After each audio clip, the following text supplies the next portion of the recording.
जी, अस्सलाम वालेकुम रहमतुल्लाहि व बरकातहू। इस मौज़ू पर मैं बात कर चुका हूँ। पहले भी आपसे इस मौज़ू पर बात कर चुका हूँ। लेकिन चूँकि मौज़ू बड़ा अहम है, बड़ा नाज़ुक मौज़ू है, नाज़ुक इस लिहाज़ से कि एक बारीक-सी लाइन है, जो मैंने आपको वाज़ेह करनी है। मौज़ू बड़ा अहम है, बात बड़ी अहम है और ये बात पहुँचाना और बार-बार आप तक पहुँचाना, मेरा दिल कर रहा है कि बार-बार आप तक पहुँचाऊँ और बार-बार आपको बताऊँ। मैं शुरू में ही बताता चलूं कि मेरा यह मानना है कि इस मुल्क में दो तरह के निज़ाम आए। एक फौजी आमरीत, एक सिविलियन आमरीत। और मेरी नज़र में परफॉर्मेंस लेस, ऑडिट लेस और जमहूर लेस जो सिविलियन आमरीत है, वो बदतर है फौजी आमरीत से, क्योंकि ये मुनाफ़िकत करते हैं। फौजी आमर आते हैं, वो आके मार्शल लॉ लगाते हैं। सारों को पता होता है कि जो सो कॉल्ड डब्बा बंद जमहूरियत है, वो ख़त्म हो गई, आमरीत आ गई, लिहाजा कोई ढकी छुपी चीज़ नहीं है। ये जो बादशाह हैं, ये जो मुनाफिक हैं, ये जो जीरे ब्लेड हैं, ये जो बनारसी ठग हैं, जिनकी पार्टियों में जमहूरियत नहीं, जिनके माइंड सेट में जमहूरियत नहीं, जिनके फैसलों में जमहूरियत नहीं, और जो अपने पार्टियों में शफाफ इंतखाबात नहीं करवाते और रोते रहते हैं कि शफाफ इंतखाबात करवाए जाएं या हमें शफाफ इंतखाबात चाहिए, और जो गद्दी नशीन हो चुके हैं एक तरह से, यानी पहले दादा, फिर बाप, फिर बेटा, फिर उसके बाद बेटा, इन चंद शाही खानदानों ने पूरे मुल्क और कौम और निज़ाम को यरगमाल बनाया हुआ है। ये बदतर हैं फौजी आमरों से। लेकिन बात यह है कि फौजी आमर क्यों बुरे होते हैं? इसलिए कि वो आइन तोड़ते हैं, इसलिए कि वो सुप्रीम कोर्ट के पार्लियामेंट को रौंदते हैं, इलेक्शन से भागते हैं। तो यही बात आप तक पहुंचानी है कि यही चीज़ें कर जाते हैं जब फौजी आमर, तो वो बुरे हो जाते हैं।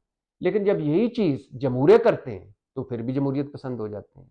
वैसे तो मुझे ये कभी समझ नहीं आई कि अगर अयूब खान बुरा है, तो उसकी पैदावार भुट्टो क्यों अच्छा है?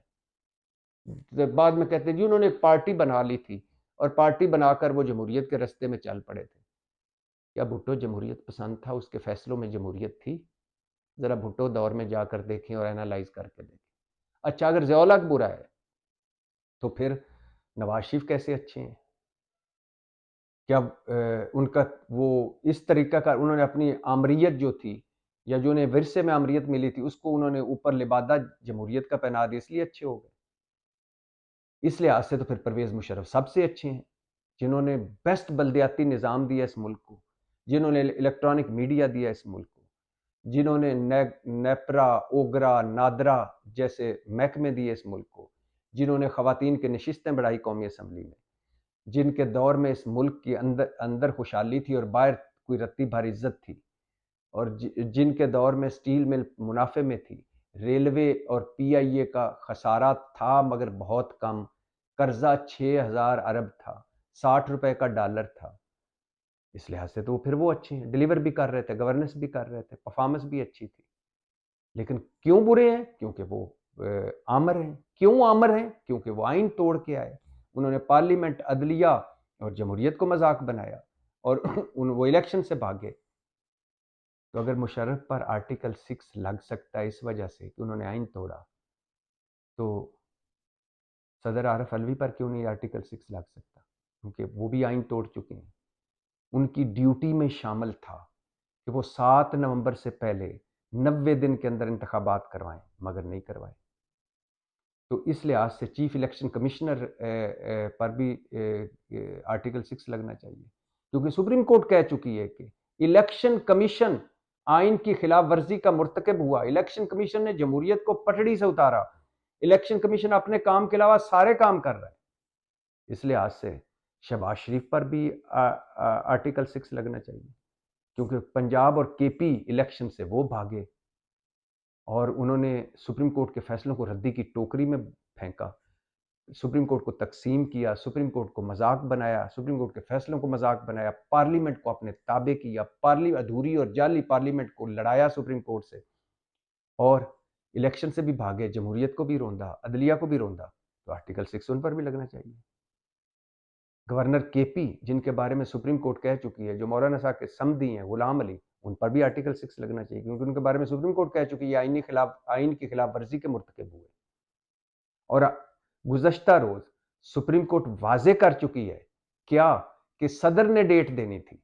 वो जो आज़म नज़ीर तारड़, वो जो अता तारड़, वो मुस्लिम लीगी, वो पीपल्स पार्टी वाले, वो मौलाना साहब, वो सारे पीडीएम वाले कहा करते थे सदर का लेना देना ही कोई नहीं है डेट से, ये तो इलेक्शन कमीशन ने देनी है, उन्होंने होना आराम है। ये होते हैं मफादी टोले जो आइन तोड़ देते हैं अपने मफाद के लिए, पार्लियामेंट को तमाशा बना देते हैं अपने मफाद के लिए, और सुप्रीम कोर्ट और वोट की इज्जत सब नीलाम कर देते हैं अपने मफाद के लिए, और फिर भी जमहूरियत पसंद है। तो बात ये बताना थी कि अगर आप समझते हैं अयूब बुरा है और वो 4 कामों की वजह से बुरा है, आइन तोड़ा, जमहूरियत, अदलिया, पार्लियामेंट को रोंदा, इलेक्शन से भागा, इन्हीं 4-5 वजूहात की बुनियाद पर मुशर्रफ भी बुरा है और ज़िया-उल हक भी बुरा है। तो फिर बाकी पीछे छोड़ दें, उनकी औलादों को छोड़ दें, जो माशाल्लाह की पैदावारों को छोड़ दें, तो फिर आरिफ अलवी, शहबाज शरीफ, चीफ इलेक्शन कमिश्नर और गवर्नर केपी, ये भी बुरी हैं। चीफ जस्टिस फाइज ईसा काजी ने अब एक समात में कहा कि सदर, मैं ज़िया-उल हक को सदर नहीं मानता, मतलब वो कहते हैं वो आमर है, वो सदर नहीं है। तो फिर बात तो ये है कि वो शहबाज शरीफ को भी वज़ीर आज़म ना माने, उनका भी नाम हटवा दें वज़ारत उज़्मा के, जहाँ वो तस्वीरें लगी हुई हैं वज़ीर आज़म हाउस में या पीएम सेक्रेटेरिएट में। चीफ इलेक्शन कमिश्नर का भी नाम मिटा दें, गवर्नर केपी का भी नाम मिटा दें।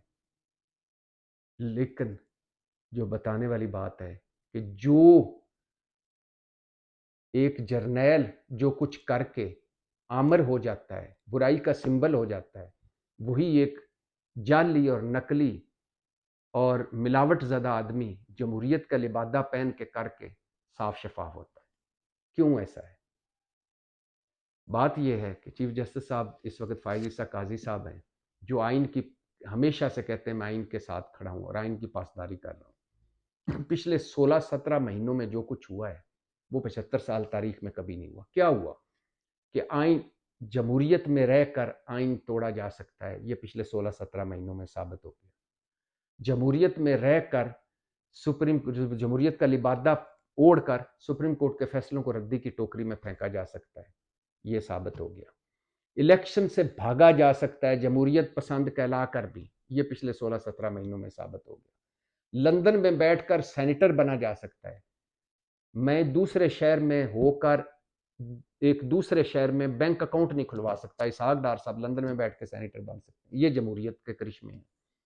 बिना पेश हुए, बिना दस्तखत किए, बिना बायोमेट्रिक के हिफाजती जमानत मिल सकती है एक मफरूर और मुजरम को। ये किसी 99% इस मुल्क का कोई आम शहरी ये सोच सकता है ये रिलीफ? और इस्लामाबाद हाई कोर्ट अपने 16 सफाती फैसला, जिसमें वो नवाज शरीफ साहब को जमानत देने के ग्राउंड्स बता रहे हैं, कह रहे हैं कि पंजाब काबीना ने चूंकि सजा मुअत्तल कर दी थी और नैब ने चूंकि सरेंडर कर दिया था कि हमने गिरफ्तार नहीं करना, लिहाजा हमने हिफाजती जमानत दे दी। उसके पैरा नंबर 31 में है, जो चीफ जस्टिस आमिर फारूक और जस्टिस गुल हसन औरंगजेब ने खुद लिखा, उसके पैरा नंबर 31 में है कि अता तारड़ की जो पावर ऑफ अटार्नी थी, जो दरखास्त थी नवाज शरीफ साहब की, वो मेंटेनेबल नहीं थी और सुप्रीम कोर्ट के जजमेंट्स के मुताबिक भी नहीं थी, लेकिन हमने फिर भी रिलीफ दी है। क्या ऐसा हो सकता है? और ये जमहूरियत में रह के हो सकता है? और फिर मफरूर और मुजरम ताकतवर हो तो उसको सरबराह मुमलकत का प्रोटोकॉल भी मिल सकता है, ये भी हो गया।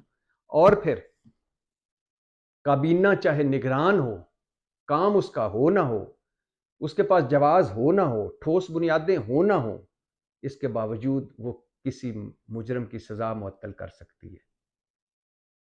ये जमहूरियत में रहकर ही ऐसा होता है। तो अब बाल जो है तारीख चीफ जस्टिस फाइज ईसा काजी साहब की तरफ देख रही है। क्या वो ये रास्ते, अगर वो, हम हर रोज सुनते हैं कि मार्शल लॉ का रास्ता बंद हो गया, हो जाना चाहिए, लेकिन क्या सिविलियन आमरीत और सिविलियन बादशाहत के मनमानियों का रास्ते भी बंद होंगे? ये आज चीफ जस्टिस फायज ईसा काजी साहब कर सकते हैं, जिन्होंने 15-16 महीनों में आइन तोड़ा, सुप्रीम कोर्ट के फैसलों को रद्दी की टोकरी में फेंका और पार्लियामेंट को मजाक बनाया, इलेक्शन से भागे। अगर आज उनको अलामती सजाएं मिल जाएं तो ये रास्ता बंद हो सकता है, वरना इस जमहूरियत में वो कुछ होता रहेगा कि आज भी लोग कह रहे हैं, लेकिन कल पूरा पाकिस्तान कहेगा कि इस जमहूरियत से तो वो आमरीत अच्छी। पाकिस्तान जिंदाबाद।